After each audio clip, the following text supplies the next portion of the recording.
Hello guys, welcome to my channel. मैंने अगले video में अकाउंटिंग कॉन्सेप्ट और अकाउंटिंग कन्वेंशन के बारे में बताया था। अब मैं अकाउंटिंग कॉन्सेप्ट कितने प्रकार के होते हैं ये बताऊंगी। फर्स्ट कॉन्सेप्ट है business entity concept, second money measurement concept, and going concern concept, accounting period concept, accounting cost concept, dual aspect concept, matching concept, realization concept, and last one is the accrual concept. This is a accounting concept. Businessman ये सारे accounting concept को follow करता है जो वो अपने transaction को record करता है बुक ऑफ एंट्री में या अकाउंट स्टेटमेंट में। Okay guys, understand. और first one is a business entity concept. Business entity concept क्या होता है? Okay, let's understand this is business entity concept. Business entity concept. These concepts assume that for accounting purpose. This concept किसके लिए assume किया गया है? Accounting purpose के लिए assume किया गया है. The business enterprise and its owner. जो business enterprise होता है and its owner are two separate independent entity. Business owner और बिजनेस ये एक सेपरेट इंडिपेंडेंट एंटिटी होती हैं, दोनों एक दूसरे से अलग होती हैं. Okay, thus the business and personal transaction of its owner are separate. For example, when the owner invests money in the business, it is recorded as a liability of the business to the owner. जब businessman अपना money invest करता है अपने business के लिए, तो एक liability के रूप में वो दिखाता है अपने बैलेंस शीट में, liability side. Okay. Similarly, when the owner takes away from the business cash goods for his personal uses, जब वो बिजनेस से कैश लेस यूज़ करता है अपने पर्सनल यूज़ के लिए, तो हम उसे ट्रीटेड बिजनेस एक्सपेंस ट्रीट नहीं करते हैं. Okay guys. और second one is a money measurement concept. Money measurement concept ये होता है, what is a money measurement concept guys? Money के टर्म से हमें पता चल रहा है कि मनी मेजरमेंट मतलब मनी को जो मनी की वैल्यू में टर्म्स हो, जो ट्रांजैक्शन मनी के फॉर्म में, जिस ट्रांजैक्शन में हमें कैश पेमेंट हो रहा है, कैश रिसीव हो रही है, जो मनी के फॉर्म में, जो क्वांटिटिव टर्म्स में हो, उसी ट्रांजैक्शन को हम रिकॉर्ड करते हैं अकाउंट में. क्वालिटेटिव एस्पेक्ट इग्नोर करते हैं. This concept assume that all business transactions must be in terms of money के terms में, that is in the currency of country. money क्या है? हमारी country की एक currency है. in our country such transaction are terms of rupees. हमारी country में ये जो ट्रांजैक्शन किए जाते हैं वो रुपीज़ के फॉर्म में किए जाते हैं, और ऑस्ट्रेलिया विदेशों में डॉलर होता है, यान होता है. हमारी कंट्री में रुपीज़ के टर्म्स में ट्रांजैक्शन की जाते हैं. Thus as per the money measurement concept, transaction which can be expressed in terms of money are recorded in the books of accounts. For example, sale of goods worth ₹2 lakh, rent paid 10,000. Sale किया goods की 2 लाख, तो ये money के form में है, तो ये record किया जाएगा अकाउंट्स में. रेंट पे किया है, ये भी मनी के टर्म्स में है, ये रिकॉर्ड होगा. So they are recorded in the books of accounts. But the transaction which can not be expressed in monetary terms are not recorded in the book of accounts. जो transaction monetary terms में express नहीं किए जा सकते उन्हें हम book of account में नहीं रिकॉर्ड कर सकते। Okay guys, are you understand? For example जैसे सिंसियरिटी, लॉयल्टी, ये सारी चीज़ें नहीं रिकॉर्डेड की जा सकती इन बुक्स ऑफ अकाउंट्स में, because they can not be measure in terms of money. Sincerity और लॉयल्टी, कौन कितना सिंसियर है, कौन कितना लॉयल है, एक सिंसियर बंदा कितनी सिंसियरिटी से, लगन से काम करे, क्या उसको हम बुक ऑफ अकाउंट में रिकॉर्ड करेंगे? No. Also they do not affect the profit and losses of business concern. ये प्रॉफिट और लॉस जो होता है बिजनेस कंसर्न को, वो इम्पैक्ट भी नहीं करते हैं, अफेक्ट भी नहीं करते हैं। तो मनी मेजरमेंट कॉन्सेप्ट का समझ में आया आपको? This is money measurement concept. And second and third one is a going concern concept. आपको गोइंग कंसर्न के नाम से ही पता चल रहा होगा, going concern concept. This concept मतलब गोइंग कंसर्न कॉन्सेप्ट मतलब लगातार चलते रहना, मतलब बिजनेस जो है वो इनडेफिनिट पीरियड तक रहती है, मतलब बहुत साल तक रहती है। बिजनेस कभी ख़त्म ही नहीं होता, उसके पर्सन आते जाते रहते हैं, और बिजनेस जो होती है वो एग्जिस्टेंस रहती है फ्यूचर तक। इनडेफिनिट पीरियड ऑफ टाइम तक उसकी एक्टिविटी कैरी होती है अगर वो बिजनेस के नाम पर है तो। This concept state that a business firm will continue to carry on its activities for an indefinite period of time। indefinite period of time तक बिजनेस के ट्रांजैक्शन कैरी होते रहते हैं। Simply stated it means that every business entity, अगर सरल शब्दों में देखा जाए तो हर एक business entity has a continuity of life. continuity of life, thus it will not dissolve in the near future। Future में जो होगा वो डिसॉल्व नहीं हो सकती। This is an important assumption of accounting as it provide a basis for showing the value of asset in the balance sheet। okay, and fourth one is the accounting period concept। accounting period concept guys होता है all the transactions are recorded in the books of accounts on the assumption that profit on these transactions are to be ascertained for a specified period। हम जो transaction record करते हैं book में of accounts में, उसका profit जो है हमें एक सर्टेन पीरियड में निकाल लेना चाहिए। ये नहीं कि हमारा बिजनेस कंटिन्यू है लॉन्ग टाइम के तो हम बाद में एकदम लास्ट में निकालेंगे, तो हमें पता नहीं चलेगा कि हमारे बिजनेस में लॉस हो रहा है कि प्रॉफिट हो रहा है। अगर बहुत साल बाद हम निकालेंगे, एक डेफिनेट पीरियड, एक स्पेसिफाइड पीरियड में ना निकाल के 2-3 साल बाद निकालेंगे, तो हमारे बिजनेस को इतने साल में क्या हुआ, क्या लॉस हुआ, क्या फ़ायदा हुआ, ये हमें पता नहीं चलेगा। तो एक स्पेसिफाइड पीरियड बना दिया गया 1 साल, जिसके अंदर कंपनी अपना अकाउंट तैयार करती है, फिर वो सिर्फ प्रॉफिट लॉस क्या हुआ बिजनेस में ये पता चलता है। Third, this concept required that a balance sheet and profit and loss account should be prepare. Balance sheet होता है, profit and loss account businessman prepare करता है एट द एंड में अपने लॉस, अपनी फाइनेंशियल पोजीशन, अपना नेट प्रॉफिट जानने के लिए कि इस ईयर करंट ईयर में उसे कितना प्रॉफिट हुआ है, ये जानने के लिए वो प्रिपेयर करता है बैलेंस शीट एक सर्टेन रेगुलर इंटरवल में। This is for different purpose like इसका पर्पज़ क्या होता है? प्रॉफिट कैलकुलेट करना, financial position uncertain and tax contribution में भी ये क्या होता है? मदद करता है। और फिर 6th one is accounting concept. ये कहता है accounting cost concept. Accounting cost concept ये कहता है कि जो फिक्स एसेट जानते हो, लैंड, बिल्डिंग, फर्नीचर, प्लांट्स, ये फिक्स एसेट हैं, like a building, plant, machinery, furnitures.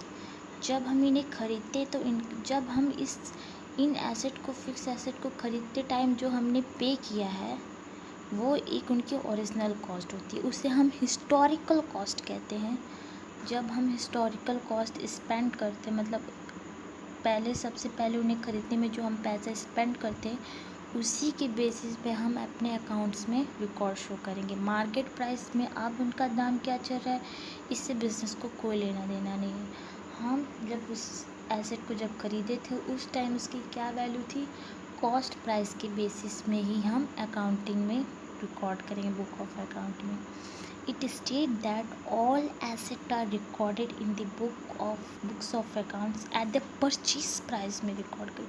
Purchase price which includes क्या होता है, cost of acquisition, transportation, installation, not it's a market price. It means that fix asset, building, plant, machinery, furniture are recorded in the books of accounts at a price paid for them. Okay, this is the accounting cost concept. And dual aspect concept क्या कहता है, ये एक foundation होता है accounting का।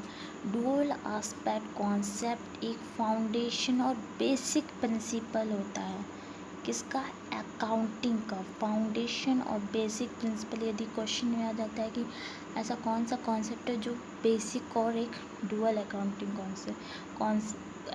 Concept का basic concept और फाउंडेशन कॉन्सेप्ट हम डुअल एस्पेक्ट कॉन्सेप्ट को कहते हैं, क्योंकि प्रोवाइड एक बेसिस प्रोवाइड करता है हमें बुक ऑफ अकाउंट में ट्रांजैक्शन को रिकॉर्ड करने के लिए। इसी के बेसिस में हम सारी जर्नल एंट्री, लेजर, सब कुछ इसी डुअल एस्पेक्ट कॉन्सेप्ट के बेसिस में ही हम अपने ट्रांजैक्शन में बुक ऑफ अकाउंट में रिकॉर्ड करते हैं। Okay guys, dual aspects is a foundation or basic principle of accounting. It provides the very basis of recording a business transaction in the books of accounts. This concept assumes that every transaction, ये concept क्या assume करता है, that every transaction has dual effect, दो बार effect करते हैं हर transaction. It affect two accounts in their respective opposite side. Two accounts को opposite side में affect करते हैं। Therefore, the transaction should be recorded at two place में। हम जब भी कोई एंट्री होती है तो हम two place में रिकॉर्ड करते हैं। परचेज कर रहे हैं गुड्स तो इसकी एंट्री क्या होगी, purchase account debit to cash. एक परचेज अकाउंट इफेक्ट हुआ और एक कैश अकाउंट, ये दोनों इफेक्ट होंगे, जो दोनों परचेज अकाउंट में जाएगी एंट्री और कैश अकाउंट में एंट्री जाएगी। तो ये होता है dual aspect concept, be recorded in the books of account. The duality concept is commonly expressed in the terms of fundamental accounting equation में भी इसे एक्सप्रेस किया जाता है, asset equal liability plus capital. Asset equal liability plus capital, ये accounting equation है। Okay guys, asset equal liability plus capital. और matching concept है। The matching concept state that revenue and expenses इनकर टू अर्न, जो हमने revenue and expenses इनकर to earn the revenue, जो हमने एक्सपेंस इनकर किए हैं in the past year, present year में, उसी के बेसिस में हम रेवेन्यू में चार्ज करेंगे। जिस ईयर में हमने एक्सपेंस किया है उसी ईयर में ही हम रेवेन्यू में ही अगेंस्ट में चार्ज करेंगे, अगेंस्ट द रेवेन्यू में चार्ज करेंगे। Okay guys,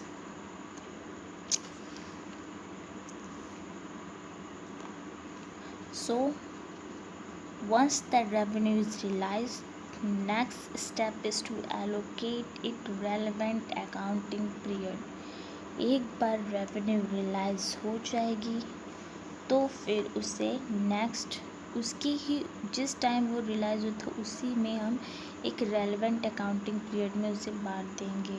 okay guys, accounting matching concept, basically ये कॉन्सेप्ट ये बोलता है करंट ईयर के खर्चों को, जो भी करंट ईयर में जो खर्चा हुआ है उसे करंट ईयर के इनकम में चार्ज कर लेना चाहिए। फ्यूचर के लिए हमें डेफर नहीं करना चाहिए। ओके गाइस, करंट ईयर के रेवेन्यू को कमाने के लिए जो भी हमने एक्सपेंस किए उनको करंट ईयर के इनकम से ही चार्ज करना चाहिए।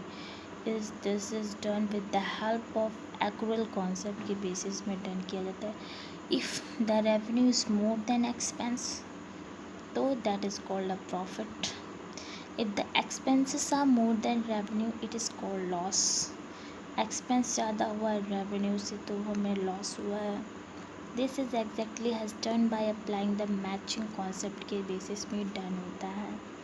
Okay guys, therefore the matching concept implied that all revenue earned during an accounting year, whether received or not received during that year, and all cost incurred whether paid or not paid during the year, should be taken into account.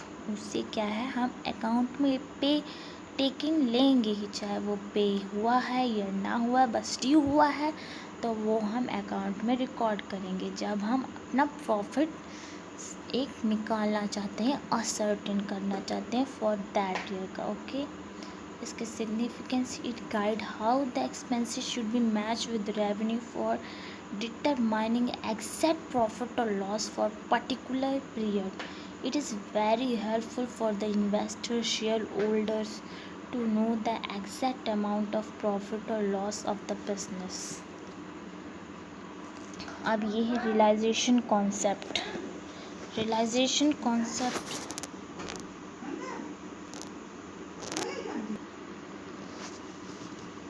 realization concept. This concept states that revenue from any business transaction should be included in the accounting records only when it is realized.